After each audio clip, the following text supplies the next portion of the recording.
Ke-14, cinta yang ikhlas. Setelah menghabiskan cilok itu, para suami pamit untuk pergi mengajar kembali. Dan para istri pun langsung pergi ke dapur, karena ingin belajar membuat kue bolu gulung. Bahan-bahannya apa aja, Yas? Tanya Mila yang sudah siap. Ia sudah mulai suka dengan dunia cooking. Sebelum kita siapin bahannya, siapin loyangnya aja dulu, Mil. Sahut Yasmin, lalu ia mengambil loyang yang berbentuk segi keempat.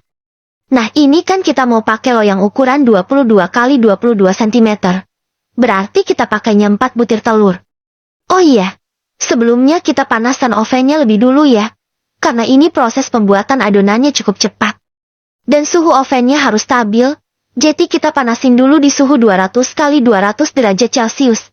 Dengan api atas bawah, selama 15 menit. Jelas Yasmin. Mila dan Cindy mengangguk. Mereka benar-benar menyimaknya dengan serius. Karena kapan lagi coba dapat kursus masak secara gratis seperti ini. Apalagi penjelasan Yasmin, benar-benar jelas dan mudah difahami. Nah, untuk resepnya, 4 butir telur. Pecahkan lalu masukkan ke dalam wadah ini. Kemudian kita tambahin terigu 50 gram yang protein sedang aja, gula pasir 100 gram, ekstrak vanila setengah sendok teh, susu bubuk 10 gram, SP 1 sendok teh. Nah, ini semuanya udah siap, tinggal kita mixer aja kurang lebih 5-7 menit. Tapi perkiraan kekentalan adonannya harus pas ya.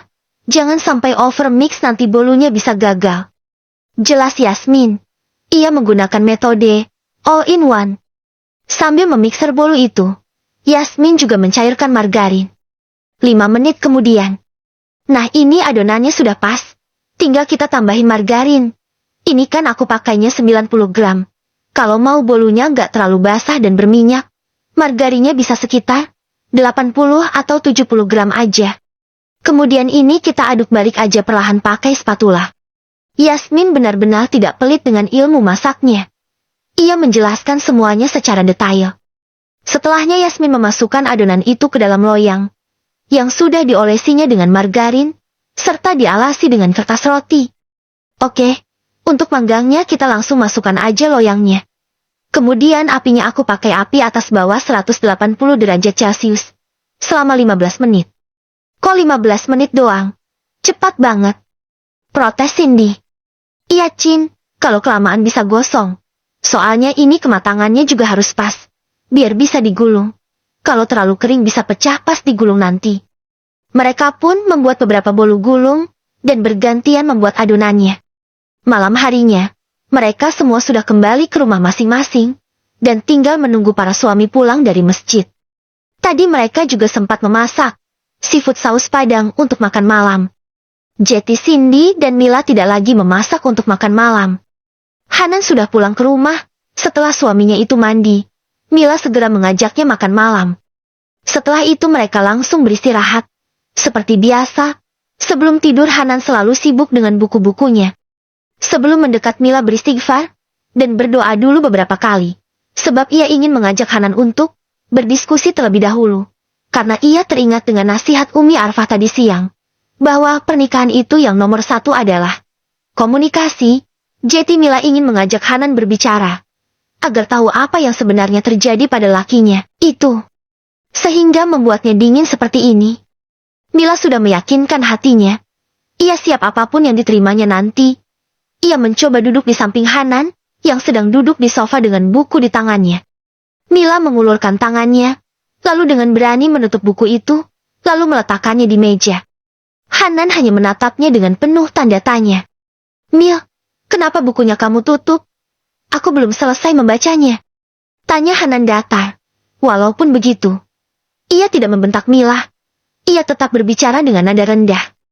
Mila dapat melihat bahwa laki-laki itu sebenarnya orang yang sangat lembut. Buktinya di saat seperti ini, mungkin jika laki-laki lain, pasti akan marah dan membentak wanitanya. Namun Hanan tetap bisa mengontrol emosinya. Maaf sebelumnya Bang. Aku ingin kita berbicara. Kita tidak bisa terus berada di situasi seperti ini. Ini sebuah pernikahan Bang. Saat kamu mengucapkan janji suci itu, disaksikan langsung oleh Allah. Ini bukan sebuah permainan. Kita harus berdiskusi. Lirih Mila, sambil menunduk. Sebenarnya ia sangat takut untuk mengajak Hanan berdiskusi. Hanan menautkan alisnya dan menatap serius Mila. Apa yang ingin kamu diskusikan, Mil? Bukankah semalam kamu sudah setuju jika semuanya kita jalani saja dulu, seperti ini? Mila memberanikan diri untuk mendongak dan menatap mata Hanan. Aku ingin tahu apa yang sebenarnya terjadi pada abang. Apakah abang memiliki trauma atau luka masa lalu sehingga membuat abang dingin dan tidak ingin lebih dekat denganku? Aku melihat abang seperti seorang yang tidak suka dengan wanita, tapi aku yakin bahwa abang adalah laki-laki normal. Hanan menghembuskan nafas panjang. Maaf, Mil. Aku hanya belum bisa mencintai kamu, dan aku tidak bisa melakukan semua itu tanpa cinta. Aku ini juga seorang laki-laki normal, sama seperti suami-suami sahabat kamu. Hanya saja, aku tidak ingin ada anak yang terlahir hanya karena nafsu sesaat, bukan didasari oleh cinta. Mila berusaha menatap lelakinya itu semakin dalam. Apa maksud abang? Tanyanya, dengan mata yang tidak berkedip, hingga Mila dapat melihat ada luka mendalam di mata suaminya itu. Aku tidak ingin ada anak yang terlahir sepertiku, lahir di tengah-tengah orang tua yang tanpa cinta. Seperti ayah dan ibuku. Mereka tinggal bersama, namun sama-sama sibuk dengan dunia masing-masing. Ayah sibuk dengan urusan pekerjaannya, ibu sibuk dengan teman-temannya. Sehingga dari kecil, aku hanya diasuh oleh babysitter. Dan membuatku terbiasa dengan kesendirian ini, hanya bukulah teman setiaku. Buku selalu bisa aku baca di kala sedih, di kala lelah, dan kesepian. Orang tuaku tidak pernah ada untukku. Setiap hari mereka selalu bertengkar, karena dulu mereka menikah tanpa cinta, dan karena dijodohkan. Dan itulah yang membuat aku memilih untuk mondok, dan bisa menjadi seorang ustadz seperti sekarang. Jelas Hanan panjang lebar. Hanan juga memiliki trauma masa lalu, sama seperti Yasmin. Hanya saja bedanya, Hanan masih berada di tengah-tengah keluarga yang utuh, namun dingin. Berbeda dengan Yasmin, yang berada di keluarga broken home. Namun mental mereka sama-sama terguncang sejak kecil. Sebab mental anak yang berada di keluarga yang utuh, namun sering menyaksikan orang tuanya bertengkar, hampir sama rusaknya. Dengan mental anak broken home, sama-sama sakit dan menjadi korban. Hanan juga tidak percaya dengan adanya cinta. Ia yakin cinta itu tidak ada.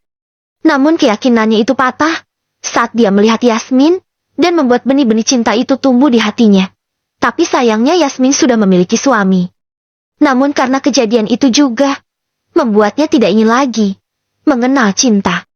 Hanan patah hati dan jatuh ke jurang yang sangat dalam, membuatnya sulit untuk bangkit lagi. Pernikahannya dengan Mila pun karena paksaan orang tuanya. Oke, sekarang aku mengerti, ternyata abang memiliki trauma masa lalu. Tapi abang percayakan cinta itu ada? Tanya Mila seraya menggenggam erat tangan Hanan. Aku percaya cinta itu memang ada, tapi aku tidak tahu apakah aku mampu untuk jatuh cinta. Aku trauma, Mil. Aku takut dengan cinta. Cinta itu menyakitkan. Aku pernah patah hati, dan luka itu sangat sulit untuk sembuh, membuatku takut dengan yang namanya cinta. Cinta itu terkadang memang sakit, ketika jatuhnya kepada orang yang salah. Tapi abang harus tahu, cinta itu sangat indah, jika jatuh kepada orang yang tepat. Aku berjanji, jika abang mau mencoba untuk mencintai aku, maka aku akan menunjukkan cinta yang indah itu untukmu. Aku janji tidak akan pernah menyakiti abang, karena aku juga sangat mencintai abang. Ucap Mila yang berusaha meyakinkan Hanan. Tapi Mil, aku ini orang yang memiliki trauma. Tidak akan mudah untuk aku jatuh cinta lagi.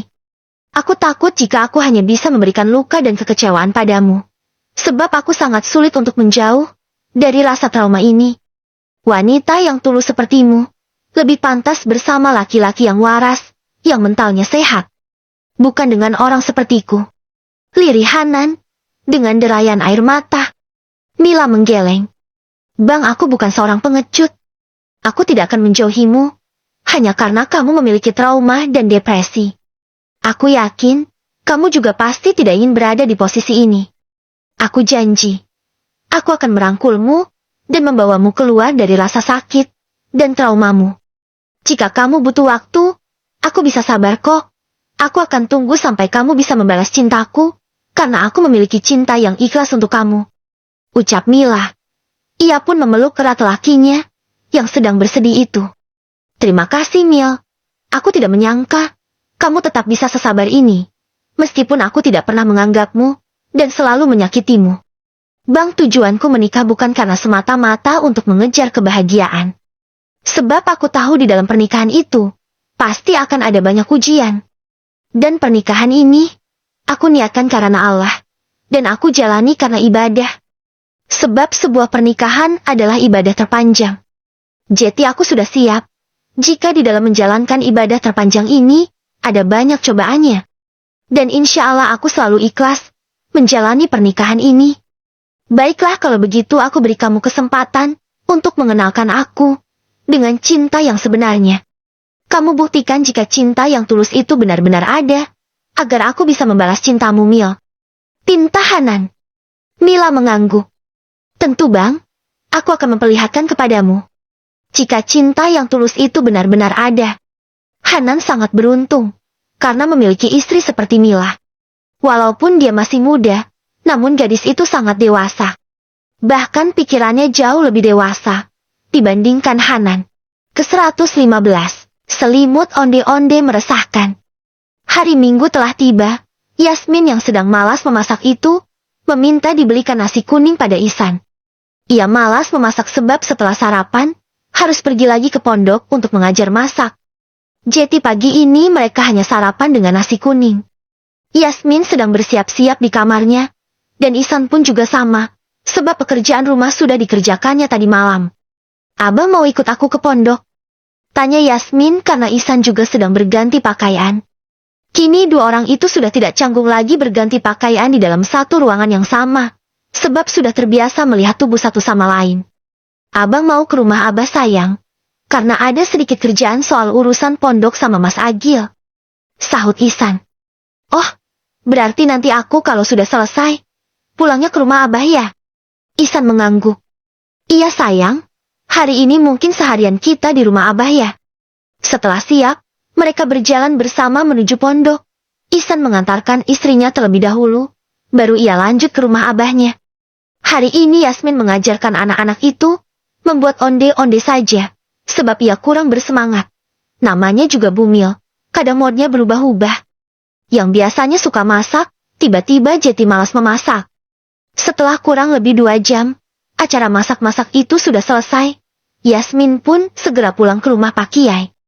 Ia tidak ingin bermain-main lagi, sebab hari ini Cindy dan Mila tidak ikut belajar memasak. Karena orang-orang itu sedang ada urusan masing-masing. Assalamualaikum, teriak Yasmin sambil berjalan memasuki rumah. Waalaikumsalam, sahut Agil dan Ihsan yang duduk di sofa ruang tamu. Sepertinya mereka juga baru selesai mengerjakan pekerjaannya. Yasmin langsung duduk di samping Ihsan, lalu mencium tangan suaminya. Kamu bawa apaan itu, Dek? Tanya Agil, sembari melirik ke arah box yang dibawa oleh Yasmin. Onde-onde, Mas. Mau? Tawar Yasmin, lalu meletakkan box itu di meja. Agil mengangguk cepat. Mau banget, Dek. Mas bisa minta tolong buatin kopinya sekalian gak? Agil memang hampir sama dengan Yasmin. Terkadang suka tidak tahu diri. Sudah dikasih hati malah minta jantung. Yasmin mencebik. Ish, Mas Agil mah gitu. Udah dikasih kue juga, malah sekalian minta kopinya. Kenapa nggak minta sama Biasi aja? Biasi lagi libur. Sekalian buatin buat suamimu juga. Kasian tahu dia dari tadi belum dikasih minum. Agil sengaja membawa-bawa nama Ihsan, agar Yasmin mau membuatkannya kopi. Ya udah ya, aku buatin. Yasmin beranjak dengan terpaksa. Beberapa saat kemudian, ia sudah kembali dengan sebuah nampan, berisi 2 gelas kopi hitam, dan 1 gelas air putih untuk dirinya sendiri. Nih kopinya, ucap Yasmin seraya meletakkan kopi itu di meja. Lalu ia kembali duduk di samping Ihsan. Mbak Elvira mana sih, Mas? Tadi di pondok juga gak ada. Tanya Yasmin sambil celingukan. Elvira ada di kamarnya. Biasa morning sickness-nya kambuh lagi. Jelas Agil. Yasmin menyipitkan mata. Morning sickness apaan, Mas? Tanyanya dengan polosnya. Agil terkekeh. Bisa-bisanya Yasmin yang sedang hamil tidak tahu apa itu morning sickness. Kamu hamil kan? Masa gak tahu morning sickness apaan? Tanya Agil balik, sebab ia tidak percaya. Yasmin yang sedang hamil itu tidak tahu. Beneran gak tahu mas? Aku gak ngerti bahasa Inggris. Agil dan Ihsan terkekeh. Morning sickness itu biasanya dirasakan oleh ibu hamil di trimester pertama sayang.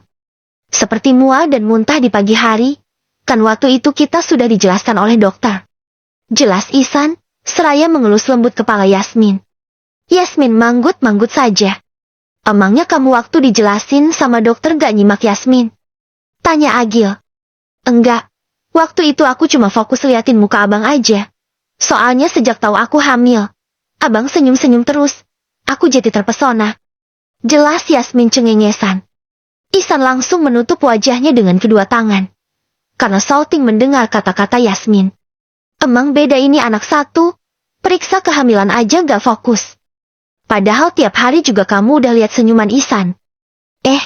Ngomong-ngomong ini anak gak pernah morning sicknessan. Ihsan menyipitkan matanya. Kayaknya gak pernah deh mas. Makannya juga tetap normal kok. Gak pernah mual-mual juga. Enak banget ya. Hamilnya santai. Elvira tuh kasihan banget. Dia suka pusing sama muntah-muntah. Kadang juga gak selera makan. Jelas Agil. Iya. Alhamdulillah Yasmin hamilnya enak, santai banget. Saat Agil dan Ihsan asik membicarakan kehamilan para istri, Yasmin malah terfokus memandangi onde-onde yang sedari tadi dipegangnya. Kira-kira dalam satu buah onde-onde ini, ada berapa wijen yang menyelimutinya ya? Gumam Yasmin, seraya menatap serius onde-onde itu. Agil menoleh. Kamu penasaran deh? Dihitung aja. Sahutnya tanpa dosa. Yasmin langsung berbinar. Iya juga ya mas. Ucapnya antusias, karena merasa saran yang diberikan Agil itu adalah saran yang tepat. Ihsan yang sudah mulai mencium bau-bau ketidakberesan itu, bersiap-siap untuk memegangi Agil. Yasmin sudah mulai melepaskan biji wijen itu satu persatu, lalu meletakkannya di sebuah tisu. Abang sama Mas Agil tolong hitungin ya. Perintahnya tanpa dosa. Agil buru-buru ingin pergi. Namun Ihsan dengan sigap pemegang sarung yang dikenakan Agil. Mas gak boleh kabur. Tanggung jawab, harus bantuin aku ngitung. Ucap Ihsan seraya menatap tajam sang kakak. Sebab tadi Agil yang memberi Yasmin saran itu. Ia mengira ingin mengerjai Ihsan, tapi ternyata Agil juga terjebak. Gak mau ah, kamu aja yang hitung sendiri. Agil berusaha melepaskan tangan Ihsan. Namun tidak bisa. Ayo mas duduk. Kalau gak mau, aku pelorotin aja sarungnya. Ancam Ihsan. Agil menghela nafas kasar, lalu duduk kembali di sana. Ya udah iya aku bantu. Ucapnya terpaksa. Dengan wajah yang juga sudah ditekuk entah berapa kali. Ayo, buruan hitungin. Ini bukan aku yang penasaran. Tapi si kembar yang dari tadi nanya-nanya mulu. Desak Yasmin, yang sudah berhasil melepaskan separuh dari selimut onde-onde itu. Dua laki-laki itu dengan terpaksa menghitung biji wijen yang ada. Mereka bukan takut pada Yasmin, hanya saja sama-sama lagi gabut, dan tidak ada kerjaan juga. Namun kerjaan satu ini terlalu konyol jika dikerjakan oleh orang waras seperti Ihsan dan Agil. Mendingan Elvira yang morning sickness. Daripada ngidam yang suka ngadi-ngadi gini, semua orang juga ikutan dibuat pusing. Gerutu Agil kesal. Salah mas sendiri nyaranin Yasmin buat ngitung biji wijen. Sahut Ihsan yang juga menyalahkan Agil. Ngitungnya yang benar. Jangan sambil main-main. Nanti dapat hukuman loh. Dari bu guru kalau sampai hitungannya salah. Ucap Yasmin songong. Emang kita anak sekolahan apa? Pakai dikasih hukuman segala. Setelah hampir 1 jam, akhirnya mereka berhasil menghitung biji wijen itu. Ternyata seru juga ya San. Ngitungin beginian.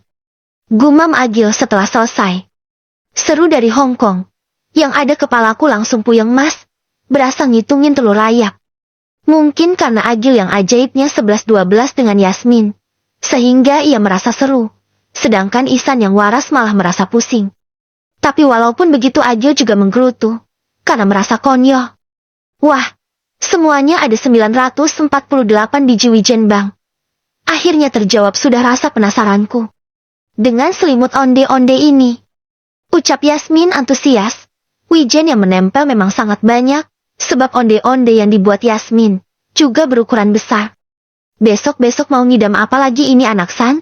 Tiap hari ada aja tingkahnya buat orang pusing. Mana 9 bulan itu waktu yang lama loh. Jangan sampai kamu mati berdiri gara-gara ngadepin itu anak. Ledek Agil sambil beranjak. Ia malah puas melihat Ihsan pusing.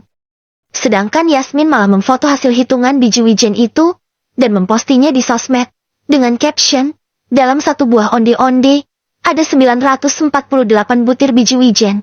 Seolah-olah dia orang yang pintar, dapat menghitungnya. Padahal di balik itu semua, ada 2 orang yang setengah mati menghitungkannya. Ke-116, ungkapan hati Hanan. Di rumah Hanan dan Mila. Mila sedang asik di dapur. Ia memasak ditemani oleh ibu mertuanya. Ya, dengan ibu mertuanya, sebab hari ini Bu Rahma dan Pak Edem datang untuk melihat tempat tinggal sang anak. Sudah beberapa bulan, Hanan mengajar di pondok pesantren ini. Ini baru kali pertama, kedua orang tuanya datang untuk menjenguknya. Biasanya mereka sama sekali tidak peduli dengan Hanan. Karena mereka adalah orang-orang sibuk, yang sangat sibuk dengan urusan masing-masing. Mila diajak membuat rendang ayam lagi, dan sambal goreng kentang, oleh mertuanya, sebab itu adalah makanan kesukaan Hanan. Bu Rahma yang jarang mengurus anaknya itu, tahu makanan kesukaan Hanan, karena ia suka memasak, biasanya setiap kali ada waktu luang. Ia pasti akan memasak untuk keluarga. Sedangkan Hanan mengajak sang ayah, untuk berjalan melihat-lihat tempat tinggal mereka itu. Bagus juga ya rumah kalian. Puji Pak Edem. Alhamdulillah ya. Tapi ini yang beli ayahnya Mila. Jujur aku gak enak sebenarnya. Aku lebih baik tinggal di rumah kecil daripada tinggal di rumah pemberian mertua. Sahut Hanan. Karena sebenarnya ia memang tidak enak disponsori oleh mertua seperti ini. Pak Edem menepuk bahu Hanan. Sudahlah, kamu tidak perlu tidak enak segala. Mertua kamu itu terlalu senang mendapatkan menantu seperti kamu. Kamu harus terima pemberian mereka, agar mereka tidak tersinggung. Hanan menunduk dalam. Seandainya orang tua Mila tahu apa yang terjadi pada rumah tangga kami, apakah mereka akan tetap bangga memiliki menantu seperti aku? Batin Hanan. Ia merasa bersalah, namun ia juga tidak bisa berbuat banyak, sebab rasa traumanya akan cinta itu sangat dalam. Mentalnya sudah rusak sejak kecil. Azan zuhur berkumandang. Hanan mengajak kedua orang tuanya sholat berjamaah di rumah saja. Sebab saat ini, di luar sedang turun hujan, padahal biasanya ia selalu sholat di masjid. Selesai sholat, mereka semua pergi ke dapur untuk makan siang. Mila mengambilkan makanan untuk Hanan.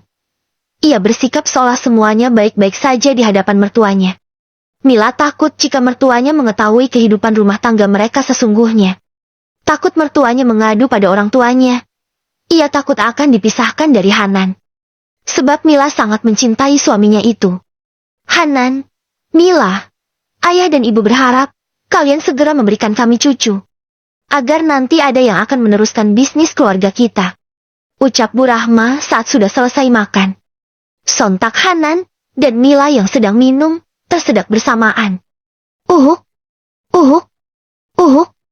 Kenapa kalian tersedak? Minumnya pelan-pelan. Apa jangan-jangan kalian belum ngapa-ngapain? Tembak Bu Rahma. Sebab ia curiga karena Hanan dan Mila tersedak bersamaan. Mila hanya terdiam. Hanan pun juga terdiam. Ia tidak mungkin menjelaskan semuanya pada orang tuanya. Hanan, kamu ini seorang lelaki dewasa. Harusnya kamu bisa melakukan semua itu. Mila ini wanita yang sangat cantik. Ia masih muda. Sayang jika tidak disentuh. Buang jauh-jauh sifat dinginmu itu. Berhubungan semacam itu sangat wajib dalam rumah tangga. Dengan atau tanpa cinta, kamu sebagai laki-laki pasti bisa melakukannya. Lagi pula cinta dan rasa saling memiliki itu akan tumbuh jika kalian sudah menyatu. Ucap Pak Edem. Hanan menggeleng. Aku tidak ingin seperti ayah dan ibu yang melahirkan anak-anak tanpa cinta. Aku tidak ingin anak-anakku bernasib sama sepertiku, yang hanya dibesarkan oleh keadaan dan pertengkaran orang tua. Jawab Hanan dengan berani. Bukannya tidak sopan. Hanya saja selama ini, ia sudah cukup sabar dengan semua itu.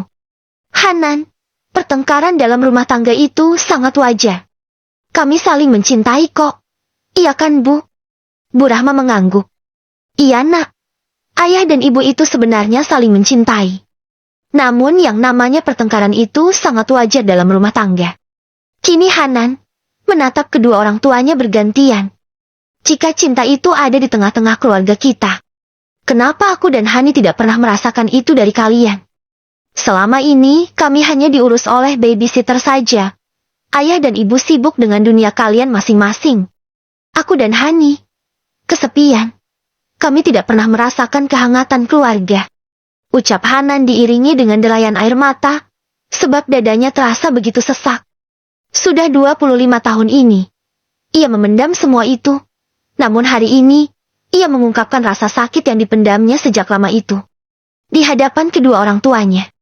Mila mengusap air mata Hanan, lalu ia juga mengelus punggung laki-laki itu. Hanan, kami bukan tidak mencintai kalian. Semua orang tua itu cinta dan sayang pada anaknya. Hanya saja kami sibuk untuk mencari uang, agar bisa memberikan kehidupan yang layak untuk kalian. Jelas Bu Rahma yang juga terisak. Tapi kami tidak meminta kehidupan yang mewah, Bu. Yang kami butuhkan hanyalah cinta dan kebersamaan. Jika ibu berkata dengan cara membiarkan kami kesepian, lalu ibu dan ayah sibuk dengan dunia kalian, itu adalah cara kalian memberikan cinta kepada kami. Maka selamanya aku yakin bahwa cinta itu tidak ada di dunia ini. Kini Mila ikut terisak. Ia takut jika Hanan tidak mempercayai adanya cinta. Ia takut akan semakin sulit untuk meluluhkan hati suaminya. Mila mendekat dan memeluk erat tubuh Hanan, sebab laki-laki itu benar-benar menangis. Ia menumpahkan semua rasa sesak itu di hadapan kedua orang tuanya. Sebab baru kali ini, orang tuanya meluangkan waktu untuknya. Biasanya mereka sama sekali tidak ada waktu untuk anak-anaknya. Setiap kali diajak bicara pun pasti akan dijawab nanti, kami sedang banyak kerjaan. Abang, sudah ya? Ayo aku antar abang istirahat ke kamar. Ucap Mila, karena ia takut Hanan semakin terluka mendengar pernyataan-pernyataan orang tuanya. Hanan menggeleng. Aku belum selesai bicara, Mil. Aku ingin mengungkapkan semuanya pada orang tuaku. Aku tidak pernah punya kesempatan ini sebelumnya. Aku ingin mereka mendengar jeritan hati anak yang selama ini kesepian. Anak yang kedinginan di tengah-tengah keluarga yang utuh. Bu Rahma ikut mendekat dan memeluk Hanan. Sebagai seorang ibu, hatinya sangat tersentuh mendengar semua ungkapan Hanan. Hanan, sayang, ibu minta maaf. Mungkin selama ini ibu terlalu sibuk, namun kita bisa memperbaikinya. Ibu tidak ingin anak-anak ibu seperti ini. Kamu butuh apa? Kamu butuh cinta dan kehangatan. Kami masih bisa memberikannya untukmu. Kami sangat menyayangi kamu, Nak. Sebenarnya kedua orang tua Hanan sangat menyayangi dan mencintai anak-anak mereka. Hanya saja mereka memberikan semua itu dengan cara yang salah. Mereka mengira mengungkapkan cinta itu cukup dengan uang dan kemewahan saja. Tapi ternyata setelah mendengar ungkapan hati Hanan, membuat mereka tersadar bahwa cara mencintai tidak seperti itu.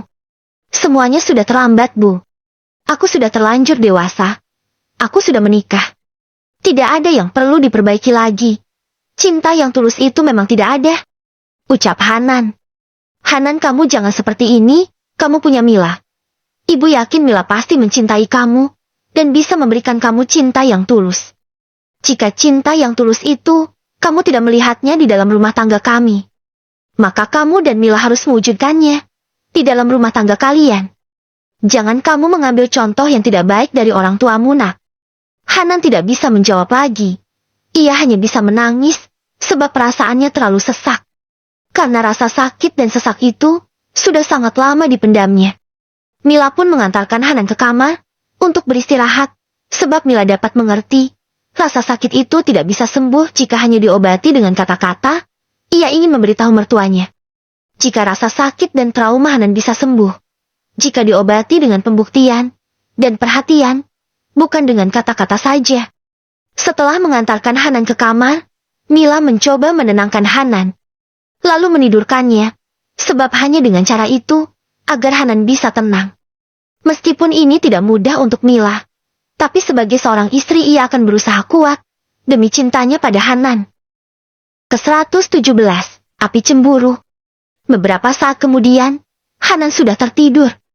Mila pun keluar dari kamar itu dan menutup pintunya dengan perlahan, agar Hanan tidak terbangun lagi.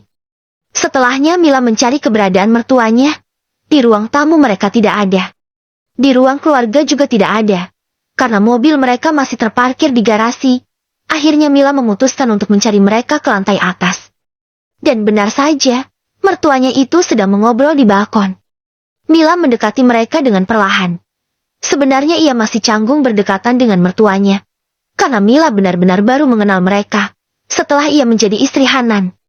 "Bu, ya, apakah kita bisa bicara?" tanya Mila sopan, dengan suara sedikit bergetar, karena gugup. Kedua orang tua Hanan, yang tadi sedang menatap derayan hujan itu pun, menoleh ke belakang. "Boleh Mil? Kamu mau bicara apa?" tanya Bu Rahma. "Ini soal Bang Hanan Bu. Bang Hanan itu trauma dengan percintaan. Dia takut jatuh cinta, takut disakiti. Dia juga terlalu pesimis untuk menjalani percintaan, karena berkaca dari masa lalu. Apakah aku boleh meminta bantuan Ayah dan Ibu untuk menyembuhkan semua rasa trauma yang dialami oleh Bang Hanan?" "Tentu saja Mila. Ayah dan Ibu bersedia membantu kamu. Kami sadar semua itu kesalahan kami. Tapi bagaimana caranya? Apakah masih bisa diperbaiki mental yang sudah terlanjur rusak itu?" tanya Bu Rahma tidak percaya diri. Sebab tadi ia dapat melihat ada luka yang teramat dalam di mata Hanan. Mila tersenyum kecil. "Insya Allah masih bisa ya, Bu. Asalkan kita mau merangkulnya dengan sabar. Kita beri dia perhatian, beri dia cinta dan kasih sayang yang tulus. Buktikan kepadanya bahwa cinta itu tidak akan menyakiti jika diberikan kepada orang yang tulus." "Baiklah Mil, kami akan membantu kamu. Nanti setiap hari Minggu, kami akan datang ke sini dan meluangkan waktu untuk Hanan, agar dia dapat merasakan rasa kekeluargaan dan keluarga yang utuh," ucap Bu Rahma. Setelah cukup lama berdiskusi dengan Mila, orang tua Hanan pun pamit, sebab mereka memang orang sibuk dan banyak pekerjaan. Namun mereka berjanji akan lebih peduli dan memberikan perhatian pada Hanan. Meskipun hanya 1 hari dalam seminggu, sebab Hanan juga sudah dewasa dan sudah memiliki Mila. Maka Milalah yang harus lebih banyak menghabiskan waktu untuknya. Bukan orang tuanya, dan orang tuanya hanya menjadi pelengkap saja, agar Hanan bisa dengan cepat keluar dari rasa traumanya. Keesokan harinya, mereka semua sudah beraktivitas seperti biasanya. Dan di sore hari ini, Mila, Cindy, dan Yasmin mengaji seperti biasanya. Semuanya tetap berjalan seperti biasanya. Hanan dan Mila pun terlihat biasa saja, seolah-olah semuanya baik-baik saja. Selesai mengaji, 3 orang itu ingin mengobrol seperti biasanya, sebab semalam mereka sama-sama sibuk dengan urusan masing-masing. 1 hari saja tidak mengobrol dan bertemu, rasanya seperti ada yang kurang bagi mereka. Kali ini ngobrolnya bukan di kebun pondok, tetapi di kantin, karena Bu Mil ingin makan bakso. Sedangkan para suaminya tidak ikut, sebab mereka sedang banyak kerjaan. Jadi para ciwi-ciwi itu bebas berkeliaran, tanpa diikutin oleh pawangnya lagi. "Mil, Cin, kalian ada urusan apa sih kemarin? Kok gak ada kabar sama sekali? Aku kesepian tahu. Ngajar masak gak ada temannya?" tanya Yasmin, yang sudah duduk dan menunggu bakso pesanannya datang. "Kemarin aku kedatangan mertua Yas, makanya gak bisa keluyuran. Kan gak mungkin ada mertua di rumah. Akunya malah ngelayap." Jelas Mila apa adanya. "Kalau aku kemarin ikut Mas Azmi ke pasar Yas, Mas Azmi buka usaha toko sepatu di pasar. Tapi yang jaga karyawannya. Tapi karena hari Minggu pembelinya ramai, jadilah Mas Azmi juga ikut turun tangan. Soalnya karyawannya baru ada 1 orang, maklum baru merintis, belum bisa gaji karyawan banyak-banyak." Jelas Cindy sambil terkekeh. "Wow, luar biasa. Ustadz Azmi juga berusaha keras untuk membahagiakan kamu Cin. Bang Isan juga punya toko baju di pasar Cin. Tapi karyawannya ada 4 orang kalau nggak salah. Aku baru pernah diajakin sekali ke sana," sahut Yasmin. "Iya aku tahu kok. Tokonya Ustadz Isan dekat kok sama tokonya Mas Azmi. Coba deh nanti hari Minggu kamu ajakin Ustadz Isan ke pasar. Jualan itu asik tahu Yas. Aku jadi ketagihan. Soalnya main tawar-tawaran gitu sama pembeli. Jelas Cindy, sebab mereka berjualannya hanya di plaza, itu pun masih di lantai dasarnya. Jadi untuk masalah harga masih tawar-menawar, tidak langsung ada label harganya. Seperti di mall-mall, tapi justru itu yang bikin seru. Yasmin langsung berbinar. Ia sangat suka jika mencoba hal baru. Masa sih Cin? Aku jadi pingin ngerasain jualan juga. Kayaknya asik juga ya, soalnya kadang jenuh juga. Kegiatanku cuma gini-gini aja. Mau kerja juga gak diizinin suami. Sahut Yasmin antusias. Nanti hari Minggu kita ke pasar bareng-bareng ya. Biar seru sama-sama jaga toko. Sahut Cindy yang tidak kalah antusias. Gimana jadinya? Yasmin yang sulit berhitung itu. Disuruh berjualan, yang ada pembeli bisa kabur semua. Tapi tidak apa-apa mencoba hal yang baru itu sangat menyenangkan. Oh iya Mil, kalau kamu gimana pas ada mertua rasanya menyenangkan gak? Tanya Cindy, sebab ia sama sekali belum pernah kedatangan mertuanya ke rumah. Menyenangkan apaan? Yang ada aku gugup setengah mati. Aku takut mertuaku tahu kalau aku gak pandai masak. Jelas Mila sambil tersenyum getir. Emangnya mertuamu sukanya sama orang yang pintar masak ya? Iya. Aku takut dipecat jadi mantu gara-gara gak bisa masak. Timpal Mila membuat semuanya terkekeh. Ada-ada aja kamu Mil. Kalau semua mertua pinginnya mantu yang pintar masak, mungkin aku juga akan dipecat jadi mantu oleh mertuaku. Sahut Cindy yang juga terkekeh. Gak gitu juga kali konsepnya. Walaupun gak bisa masak yang penting bisa menyenangkan suami. Pasti akan dipertahanin kok sama suami. Meskipun mertua kurang suka. Ucap Yasmin yang sok dewasa. Padahal Yasmin yang pintar memasak itu saja. Bisa-bisa sudah lama dipecat jadi mantu, seandainya mertuanya bukan Umi Arfah. Sebab di mana-mana gak ada orang tua yang mau melihat anak lelakinya pusing terus-menerus karena menghadapi istri ajaib seperti Yasmin. Untungnya Yasmin mendapatkan mertua yang baik, yang sangat welcome menerima kehadirannya di keluarga mereka. Setelah beberapa saat bakso pesanan mereka pun datang. Mereka buru-buru menghabiskan bakso itu. Sebab Yasmin sudah harus pulang. Ini sudah sore. Selesai makan, 3 orang itu langsung berjalan ingin pulang. Saat mereka sudah dekat dengan pelataran masjid. Bruk, di sana ada 2 orang-orang yang sedang berjalan bertabrakan. Membuat buku-buku yang dibawa oleh santriwati itu jatuh dan berhamburan di lantai. Laki-laki yang tidak sengaja menabraknya itu pun buru-buru membantu mengambil buku itu dan menyerahkannya pada sang wanita. Maaf Nadia, saya tidak sengaja. Kamu tidak apa-apa kan? Tanya Asmi. Nadia menunduk dan menggeleng pelan. Saya tidak apa-apa Pak Ustadz. Jawabnya lalu buru-buru pergi dari sana. Cindy yang melihatnya dari kejauhan mengepalkan tangannya. Sepertinya ada yang sedang terbakar oleh api cemburu. Meskipun begitu mereka bertiga tetap berjalan, sebab jika ingin pulang harus melewati pelataran masjid. Kalian mau pulang? Sapa Azmi pada mereka yang sedang berjalan melewatinya. Namun Cindy melengos. Ia membuang muka dari Azmi. Iya kami mau pulang Ustaz Azmi. Sahut Yasmin. Karena Cindy diam saja. Akhirnya mereka tetap melanjutkan perjalanan pulang, sebab Hanan dan Ihsan tidak terlihat di sana. Sementara Azmi kebingungan. Ia menggaruk-garuk kepalanya yang tidak gatal. Azmi bingung Cindy tidak biasanya seperti ini. Bahkan biasanya Cindy yang selalu menyapa suaminya setiap kali bertemu di sini. Namun kali ini, diacuhkan seolah-olah tidak saling kenal. Ke-118, gengsi. Azmi hanya terpaku menatap kepergian Cindy. Tidak biasanya Cindy mengacuhkannya seperti ini, rasanya seperti bukan Cindy yang lewat di hadapannya tadi. Ini Cindy kenapa ya? Kok kayak gak mau melihat aku? Batin Azmi, sambil menggaruk kepalanya yang tidak gatal. Plak! Ada tangan yang menepuk keras bahu Azmi. Teds, dari tadi dipanggil gak nyahut-nyahut. Mikirin apaan sih? Tanya Agil. Ternyata yang menepuk bahu Azmi tadi adalah Agil. Ustadz satu ini memang agak beda. Suka banget usil dan kepo sama orang lain. Azmi menggeleng cepat. Enggak. Gak apa-apa Teds. Cilahnya. Oh, kirain lagi mikirin apaan. Habisnya serius banget lamunnya. Enggak Teds. Tadi katanya manggil saya.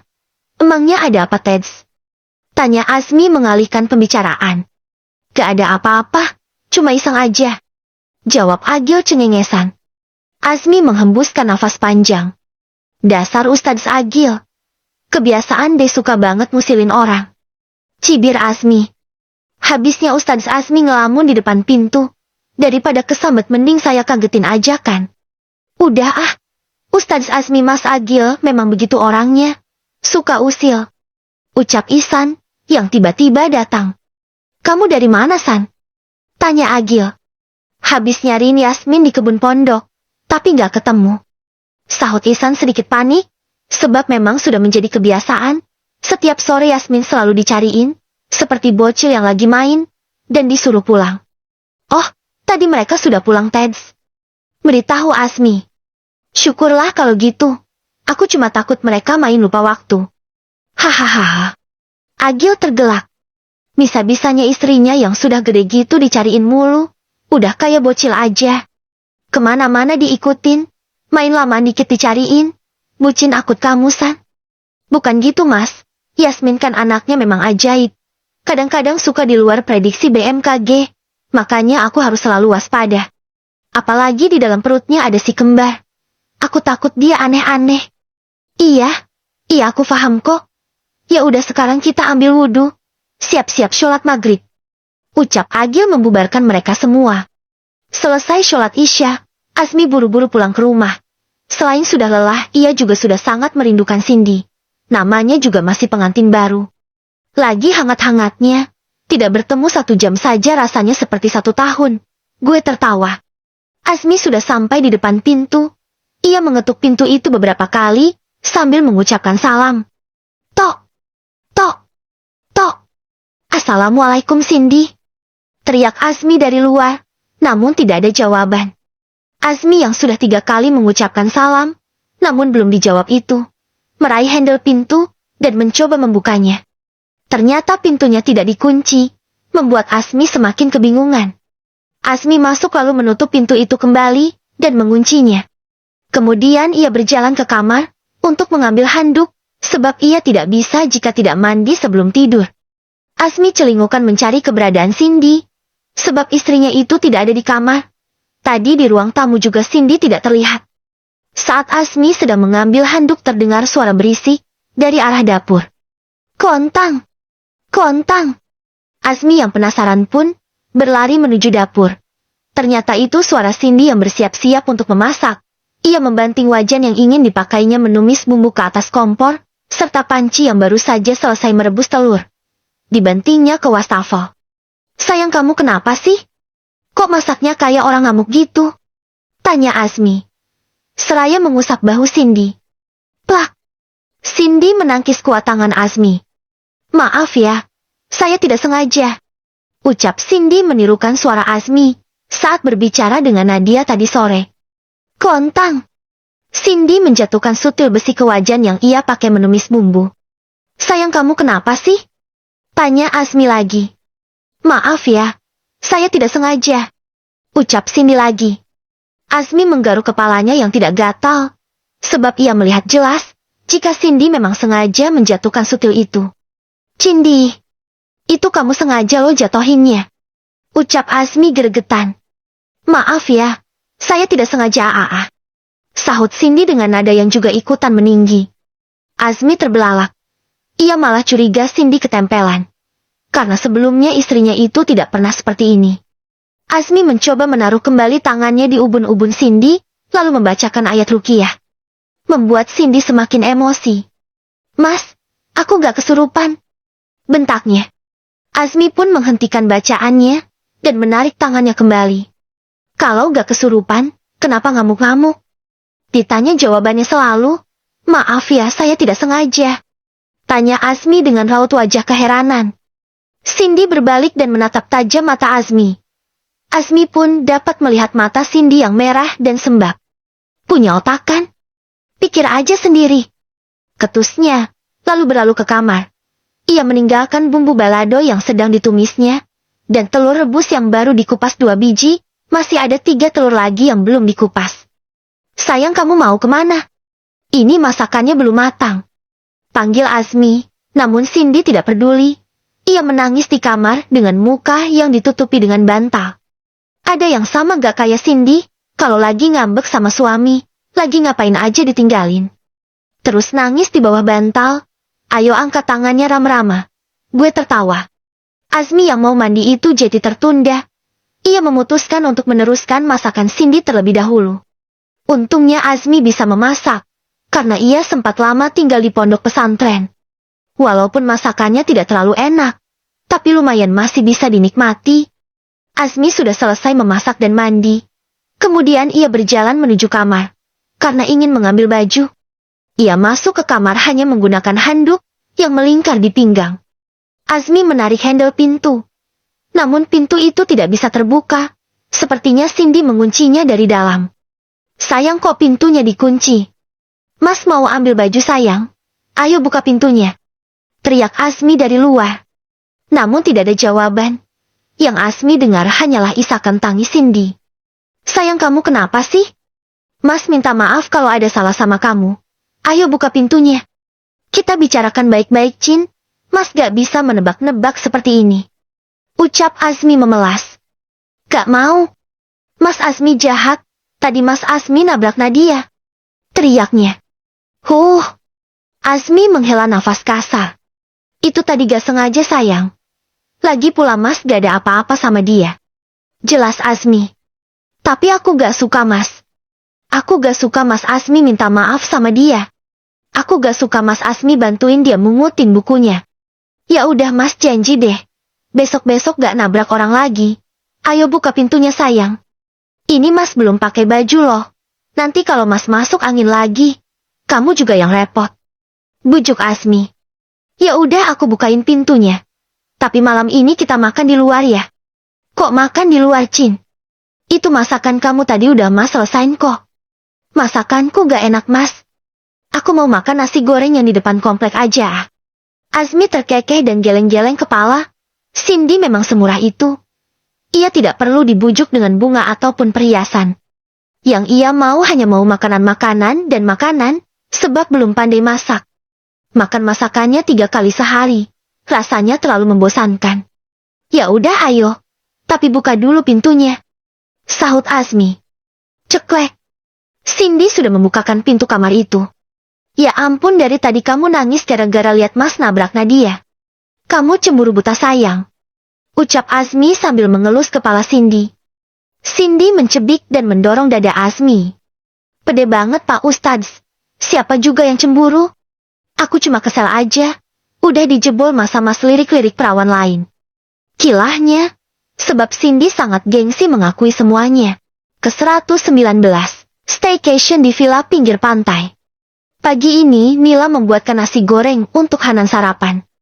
Sebelum berangkat mengajar mereka sarapan bersama, dan hari ini Hanan hanya mengajar setengah hari saja. Sebab nanti siang Mila mengajaknya untuk liburan, dan ia sudah izin mengajar untuk beberapa hari ke depan. Hanan sama sekali tidak menolak saat Mila mengajaknya liburan, walaupun ia sendiri belum tahu akan liburan kemana. Sebab Mila sama sekali belum memberitahunya, ia ingin memberikan kejutan kepada Hanan. Mil, aku pergi ngajar dulu ya. Ucap Hanan saat sudah selesai sarapan. Iya bang, jangan lupa nanti siang habis ngajar langsung pulang. Ucap Mila, sembari mencium tangan suaminya. Hanan mengangguk dan tersenyum kecil. Iya Mil, assalamualaikum. Waalaikumsalam. Sahut Mila, ia pun terus berdiri di pintu, hingga lelakinya itu tidak terlihat lagi. Setelahnya, Mila langsung masuk ke kamar. Ia ingin mempacking semua baju-baju mereka terlebih dahulu. Kali ini Mila mencampur bajunya dengan baju Hanan dalam satu koper. Tidak lupa ia juga membawa beberapa baju haram yang baru saja dibelinya. Entah ini staycation biasa, atau sekalian bulan madu. Yang jelas Mila sudah mempersiapkan semuanya. Sebenarnya tujuan utamanya bukan untuk bulan madu. Mila hanya ingin membawa Hanan ke tempat liburan, agar laki-laki itu bisa merasakan indahnya dunia luar. Sebab selama ini hidup Hanan terlalu monoton, dan tidak berwarna sama sekali. Yang ia tahu hanyalah mengajar, dan mengajar. Ia tidak pernah sama sekali berlibur, sejak masih tinggal bersama orang tuanya dulu. Mila juga sudah membooking tempat untuk mereka staycation nanti, bukan di hotel ataupun apartemen, melainkan di villa namun masih berada di kota ini. Mungkin hanya memakan waktu sekitar 1 jam lebih saja untuk mereka menuju tempat itu. Di siang harinya, Mila sudah selesai sholat zuhur. Ia juga sudah memesan taksi online untuk mengantarkan mereka ke tempat itu. Hanan yang sudah pulang pun dibuat bingung sebab Mila sudah rapi. "Abang, ayo ganti baju. Kita mau pergi sekarang." Taksi online-nya bentar lagi sampai. Desak Mila. Ia pun sudah menyiapkan baju ganti untuk Hanan. Hanan mengambil baju itu lalu beranjak ingin membawanya ke kamar mandi. "Bang, mau kemana?" "Sini aja ganti bajunya. Biar aku bantuin," goda Mila seraya mengedipkan sebelah matanya. Hanan menggeleng cepat. "Gak usah, Mil. Makasih, aku bisa sendiri," sahutnya, lalu buru-buru masuk ke kamar mandi. Hahaha. Seketika tawa Mila lepas, karena melihat wajah gugup Hanan. Ia malah terlihat seperti anak gadis yang takut di unboxing. Apa gak kebalik ya? Anak gadis yang mau unboxing perjaka ting-ting. Habisnya Hanan terlalu kaku. Ia tidak akan bisa memulai jika Mila tidak bertindak lebih dulu. Ceklek. Hanan keluar dari kamar mandi. Dengan baju casualnya, laki-laki itu terlihat sangat tampan.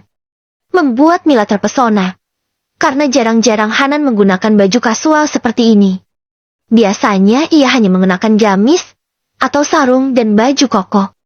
Masya Allah, tabarakallah. Ganteng banget suaminya, siapa sih ini? Goda Mila. Hanan menatap Mila dengan senyuman kecil yang terukir di bibirnya.